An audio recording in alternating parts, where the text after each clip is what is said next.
Olá, alunos, tudo bem com vocês? Bom dia a todos. Aqui é o professor Marcos de História. Eu gostaria, antes de tudo, de agradecer vocês pela participação expressiva, neste sábado letivo nosso aqui, que tem como temática o trabalho análogo à escravidão. Ok? Gostaria de falar com vocês que, para que vocês entendam o que é um trabalho análogo à escravidão, é preciso que a gente faça um resgate histórico, do que é a escravidão, de como ela foi introduzida no Brasil. Eu vou fazer esse resgate histórico aqui, uma explanação, uma explicação, e na sequência os demais colegas do grupo de Ciências Humanas vão falar para vocês mais um pouco do trabalho análogo à escravidão, ok? A escravidão no Brasil assim, de um corte na linha do tempo da história, ela foi introduzida em 1530, quando os portugueses eles começaram a implantar de uma forma mais efetiva as medidas de colonização da América Portuguesa. É quando os portugueses eles começam a ter medo, de perder o território da América Portuguesa para os outros países que estavam visando o nosso território. Esse processo ele começou quando os portugueses tiveram uma demanda de mão de obra para trabalhar na lavoura e extração e também na mineração. Esse processo aconteceu primeiramente entre os séculos 16 e 17 com os indígenas nativos, que eram as pessoas que habitavam o território brasileiro, o território primeiramente chamado de América Portuguesa e depois de brasileiro, quando os portugueses aqui chegaram. Na sequência, devido a uma série de fatores que nós vamos elencar, apontar na sequência, essa mão de obra indígena ela foi substituída pela mão de obra africana, mão de obra negra, escravos, pessoas trazidas como escravos para o nosso território, nos navios negreiros, também chamados de navios tumbeiros, porque muitos africanos morriam devido à aglomeração intensa. Nós aí falando de aglomeração, a gente fala de aglomeração aqui nos tempos de Covid, mas nessa época também a aglomeração de pessoas dentro dos navios negreiros provocavam morte de muitas pessoas devido à disseminação de doenças ali no ambiente inóspito. E por isso os navios também ficaram conhecidos como navios tumbeiros. A escravização no Brasil, escravização ou escravidão, ela durou até 1888, tendo permanecido por mais de 400 anos. Mas permaneceu durante 400 anos, foi abolida com a Lei Áurea, mas foi abolida no papel e na prática, mas no mundo real, no mundo prático, no mundo social, resquícios da escravidão ainda permanecem no nosso país, na nossa sociedade. Primeiramente porque tem aqueles trabalhos considerados trabalhos menores, porque para os portugueses, os trabalhos braçais eram considerados trabalhos menores. Mas a gente vai falar sobre isso um pouquinho mais à frente. Como eu já falei para vocês, a escravização ela iniciou em 1530, no início do século XVI aqui no Brasil, quando os portugueses iniciaram as capitanias hereditárias. Atenção, alunos do sétimo ano, nesse ponto aqui, porque vocês estão estudando essa temática. E vocês aí que estão assistindo o nosso vídeo podem fazer a conexão entre o que nós estamos falando aqui com o assunto que vocês já estão estudando no PET 3, inclusive. Até então, os portugueses eles haviam explorado para o Brasil presente na região e o trabalho indígena através do escambo, que era a troca de serviços ou mercadorias sem fazer uso de moeda. Era só troca. Trocavam chocalhos, trocavam apitos, espelhos, objetos menores que não tinham valor assim para os portugueses, mas para os indígenas, que nunca conheciam esses objetos, tinha um valor enorme, Aí os trocavam, o português ia lá, dava para o indígena um chocalho, um espelho, e o índio ia lá trabalhar no corte do pau-brasil. Só que após a implantação das capitanias hereditárias, começou a se incentivar o desenvolvimento de engenhos de produção de açúcar.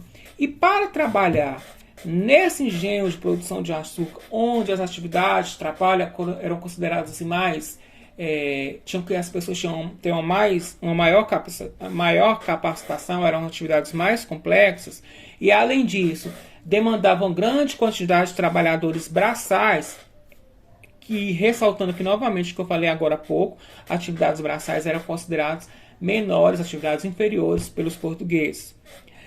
E aí, como fazer? O que a gente vai ter que fazer? Aí começa a solução encontrada pelos portugueses para conseguir essas pessoas para trabalharem. A solução encontrada foi escravizar os indígenas. No início, a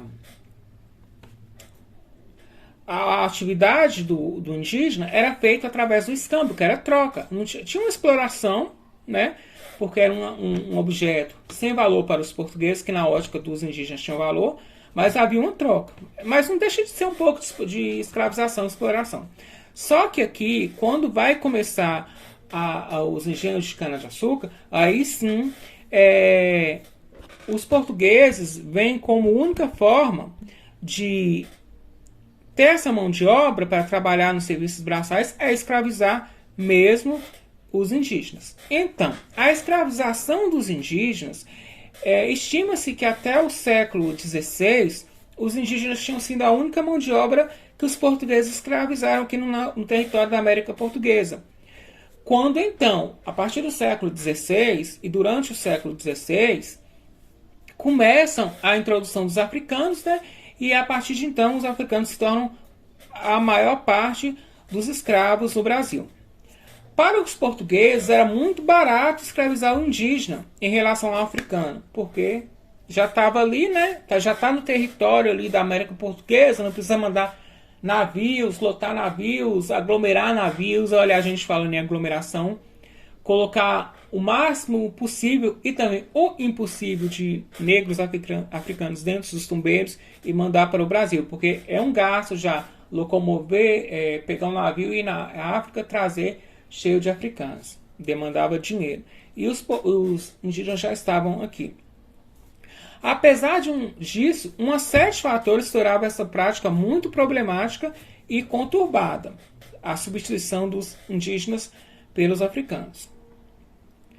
Primeiro, os índios não estavam familiarizados, né, acostumados com o trabalho contínuo para a produção de ascendentes, característica que fazia parte da cultura europeia, que é produzir para guardar muito excedente, né? Outro fator, os conflitos que ocorreram entre os colonizadores portugueses e os jesuítas. Por quê? Os jesuítas, eles eram contra a escravização dos indígenas, pois consideravam eles como um grupo que podia ser catequizado, eles podiam ser convertidos à fé católica. A pressão da coroa dos jesuítas sobre a coroa portuguesa foi tão grande, os jesuítas pressionaram tanto o rei de Portugal, que foi proibido a escravização dos indígenas pelo rei. Apesar disso, em muitos lugares a prática continuou, principalmente em locais onde a economia não era tão próspera, assim, não era tão lucrativa. E também a gente imagina que hoje já existe um trabalho análogo à escravidão, e às vezes é muito difícil ter as pessoas fazerem denúncias, né? E hoje tem vários meios de comunicação e tudo. Imagina naquela época, quando era tudo ali era mato. Não tinha as estradas, praticamente não tinha forma de denúncia, né? E como também os indígenas iriam denunciar, né? E aí, em algumas regiões, manteve-se o trabalho escravo do indígena, mas em boa parte substituiu-se o indígena pelo escravo africano. E essa escravização dos africanos?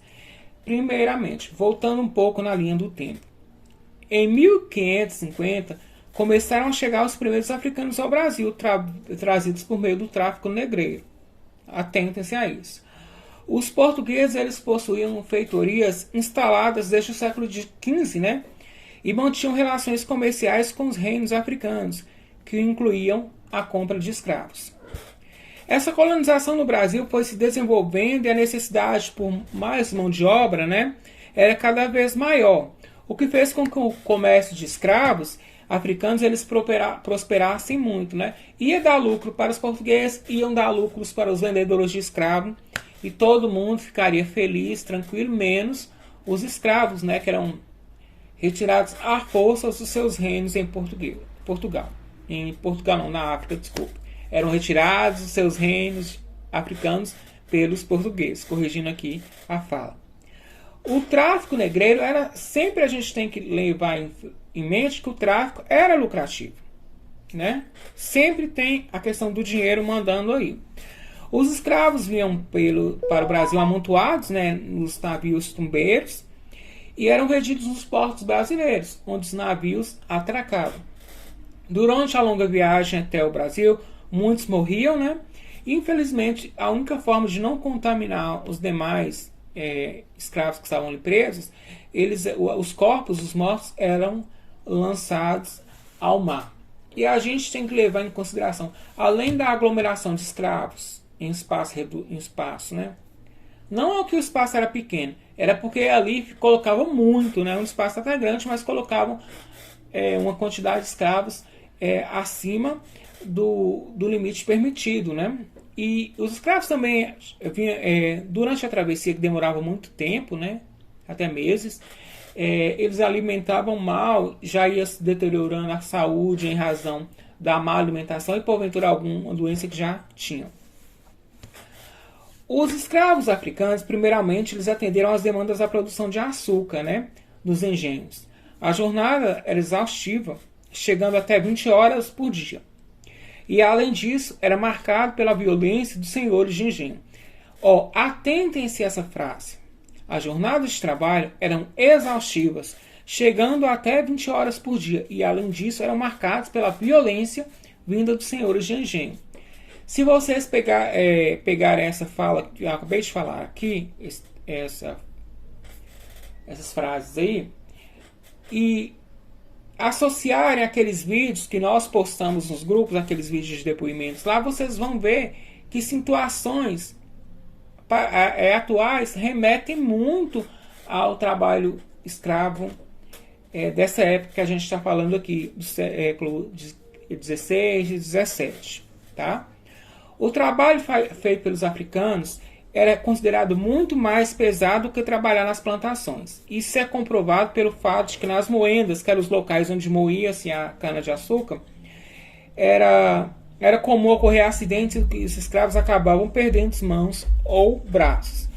Já nas fornalhas e nas caldeiras, local onde ocorria o cozimento do caldo de cana, os escravos constantemente se queimavam. Hoje a gente tem EPI, nas indústrias tem EPIs. Nessa época aí da escravidão não tinha EPI, não tinha nada de proteção. Essa etapa do trabalho era considerada tão árdua que acabava sendo reservada para os escravos que eram considerados mais rebeldes, né? Existia aí também uma questão de punição. O tratamento era muito desumano e degradante, assim, não tinha nenhuma preocupação. O que os portugueses estavam querendo ali era apenas o lucro. E quem desobedecesse sofria pesados castigos físicos. Mas essa escravização dos africanos não era assim de uma forma passiva, tranquila, que eles aceitavam. É marcado por muitas resistências e lutas. Um exemplo dessas resistências que a gente pode falar é a revolta dos malês. Se vocês ficaram interessados em saber sobre a revolta dos malês, dá um Google aí, revolta dos malês, e se aprofunde um pouquinho nesse assunto, nesse tema, né? Nos textos aí, que até no livro didático de vocês tem, que dá para aprofundar um pouquinho e ver que os escravos não aceitavam ali de forma tranquila a situação degradante que estavam vivendo. Olha aí, fazendo também uma comparativa com a atualidade, que a gente não pode aceitar de forma assim passiva e tranquila todos os desmandos que a gente que acontece, né, na nossa sociedade, e acontece de forma nacional, estadual, né? A gente pode fazer as nossas manifestações, requerer uma vida melhor para a gente, uma forma assim mais favorável de viver. O fim da escravidão no Brasil é uma coisa assim complicada de falar. Ou acabou a escravidão no papel, né? A lei foi assinada, na teoria, né? Na prática acabou a escravidão, mas práticas semelhantes à escravidão vão continuar. Por isso que quando a gente fala no fim da escravização no Brasil, a gente tem que lembrar que o Brasil foi o último país ocidental a abolir o trabalho escravo, e devido também a pressões de outros países, né? A abolição ocorreu com a Lei Áurea, né, assinada pela Princesa Isabel em 3 de maio de 88. Apesar disso, a abolição ela foi um longo processo estimulado pelos debates públicos e pelas pressões advindas principalmente da Inglaterra, que queria o fim do tráfico negreiro pelo Atlântico. O processo de fim da escravidão foi um processo assim, um pouco longo. Primeiro teve a Lei Eusébio de Queiroz, de 1850, que visava o fim do tráfico negreiro no Brasil. Depois vem a Lei do Ventre Livre, que é uma lei de 1871, que também ficou conhecida como Lei Rio Branco, que determinava que filhos de mulheres escravizadas, nascidos a partir de determinada data, seriam considerados livres. Nós tivemos depois, na sequência, em 1885, a Lei dos Sexagenários, que também ficou conhecida como Lei Saraiva-Cotegipe, que concedia liberdade para os escravos com mais de 60 anos. Mas aí a gente, principalmente a Lei do Ventre Livre, de 1871, que falava que os filhos de mulheres escravizadas, nascidos a partir daquela data, eram considerados livres, crianças. E a Lei dos Sexagenários, 1885, que falava que escravos acima de 60 anos estariam livres. Como essas pessoas iam sobreviver? Como hoje uma pessoa ganhando um salário mínimo, aposentado, mal consegue se alimentar. E hoje as pessoas têm direito. E nessa época aqui, que os escravos não tinham direito nenhum, o único dever deles era trabalhar e receber uma alimentação pobre, uma alimentação deficiente. Se hoje as pessoas já chegam com 60 anos de idade, boa parte delas, né? A maioria tem uma situação assim, de vida um pouco complicada em questão de recursos financeiros, já chega deteriorado fisicamente. Imagina os escravos que eram explorados, né, em jornadas de trabalho longas. Como esses escravos vão conseguir sobreviver? E como essas crianças também livres, filhas de mulheres escravizadas, vão conseguir sobreviver? São leis que não vão ser leis, né? Na lei tudo é bonitinho, mas na prática vai ser um desastre, porque como essas pessoas vão se alimentar, como vão conseguir trabalhar e tudo, né? E são resultados dessas leis, dessas práticas, até com o fim da escravidão, que vão fazer com que o tempo, reflexos sejam sentidos nas gerações futuras, né? Hoje a nossa geração, as gerações anteriores a nossa, as futuras gerações também vão continuar sentindo reflexos do período escravocrata no Brasil, porque para mudar as coisas no tempo histórico é lento, né? As mudanças são lentas e coisas que a gente almeja de mudanças no futuro, elas vão ser muito poucas e as gerações futuras vão continuar vivendo, né? Não sei se ficou clara essa parte aí que eu falei agora, mas é porque olha o tanto de tempo que tem de 1850, 1871 e 1885 e 2021, e a gente vê reflexos de coisas que já teriam que ter acabado se desde o início elas começassem de uma forma assim mais organizada, mas não começaram, né? Mas não começaram de forma organizada. Apesar dessas medidas, né, dessas 3 leis que eu falei, os escravos eles tiveram um papel essencial no processo de desestruturação da escravização. Não foram só os políticos que fizeram. Os escravos eles também buscavam os meios deles, né, se manifestar, né, agir para tentar boicotar a escravidão. Que aí a gente vê as fugas, as revoltas, os assassinatos de senhores de engenho e tudo, a formação de quilombos. entre outras ações. Também nós vamos ter a pressão popular e as constantes revoltas, né, como eu já falei dos malês, obrigaram o Império, né, a abolir o trabalho escravo. No entanto, prestem atenção, os escravos que foram libertos, eles continuaram sofrendo com preconceito e com a falta de oportunidades. A gente não pode esquecer isso, entendeu? Peço que vocês reflitam sobre essa questão do trabalho escravo e, na sequência, que as professoras agora da ciência, também das ciências humanas vão falar para vocês sobre trabalho análogo à escravidão, vocês reflitam, né, um pouco sobre esse contexto histórico que eu falei, que a escravização ela foi iniciada no Brasil buscando o benefício dos portugueses, que viam também as pessoas, né, que estavam sendo escravizadas, os indígenas, a partir do momento que foi introduzido o engenho de cana-de-açúcar no Brasil e na sequência os africanos, eram vistos apenas como objetos, né, para a realização dos desejos financeiros daqueles portugueses, da coroa portuguesa. E não tinham benefícios, eles não tinham benefícios. O único direito deles que eles tinham era trabalhar em jornadas longas, né? E isso, será se acabou? Será se hoje ainda não acontece? Será que as pessoas não são exploradas? E a gente pode fazer uma analogia entre o trabalho escravo e o trabalho análogo à escravidão? Será? Eu estou aqui ansioso para que vocês fiquem atentos na sequência do próximo vídeo, que as professoras vão falar um pouco para vocês sobre o trabalho análogo à escravidão. E não se esqueçam de assinar a lista de presença que está postada no grupo da sala, né, no grupo da turma. Quem já assinou uma vez não precisa assinar de novo. E na sequência aí, eu vou deixar para vocês um caça-palavras com palavras relacionadas ao mundo da escravidão no Brasil. Obrigado pela participação de vocês. Até logo.